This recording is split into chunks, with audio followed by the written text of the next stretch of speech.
Among the fiercest critics of the president's temporary ban on refugees and immigration are many members of the clergy. Last week, an unprecedented gathering of nearly 40 local faith leaders gathered to express their opposition to the ban. Among those speaking out, representatives of Jewish, Protestant, Catholic, and evangelical congregations, as well as imams from several Twin Cities mosques. Among them, Imam Abdisalam Adam, board chair of the Islamic Civic Society of America, which operates the Dar al-Hijra Mosque in Minneapolis. And Imam Abdisalam Adam joins us now. Thank you so much. It's an honor to have you in studio. Good morning, Esme. Thank you for having me. All right. You heard our previous guests. What would you like to say? Well, what I would like to say is, first of all, it's very, difficult time for our country and, very serious issues.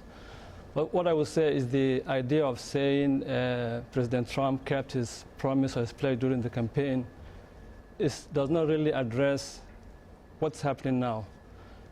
Because the ban and the immigration issue is a lifelong American value. We know how this country was established on immigration and welcoming the needy and the refugees. I believe that this is a first step in a more draconian laws that will come into the country, that starting with these countries, which also the list itself is questionable, because we know these 7 countries have not been harmful to the homeland at all. There's not been a specific terrorist strike involving somebody from these countries. Yes. Let me ask you, how does the average, Somali, and I know there are different reactions, but what are you hearing about from Somalis, from people in your congregation, your mosque? What are they saying about this ban, and what are they saying it says about them? Well, it's singling them out and it's alienating them, because looking back at the history of our community, we have come a long way. We've been here about 25 years now. We've made remarkable progress in terms of opportunity, business, education, in terms of integration. Looking forward to the future, we're making a lot of progress, even in the political arena. If you look at American Muslims in general in the United States, the progress that the Minnesota community has made is one of the most remarkable in election when it comes to political participation.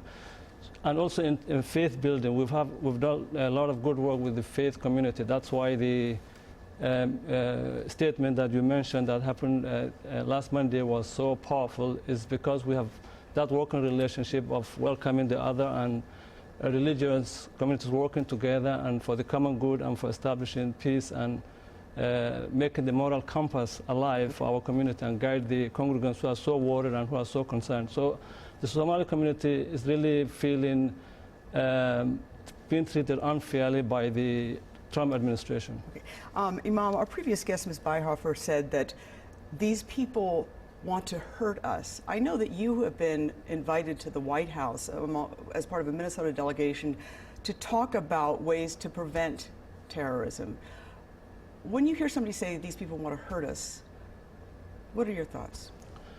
Well, we need to put it in context. Again, the American Muslim community is a very patriotic community. It's very well established. It's not new to this country. And we are in the front line of countering violent extremism. Extremism is real, and it's threatening the entire world. It's not. It's actually harming Muslims more than any other community. On the one side, all the religion of Islam itself is being hijacked by these extremist voices. When we know the overwhelming majority are peace-loving, it's not a new religion. It's a worldwide religion.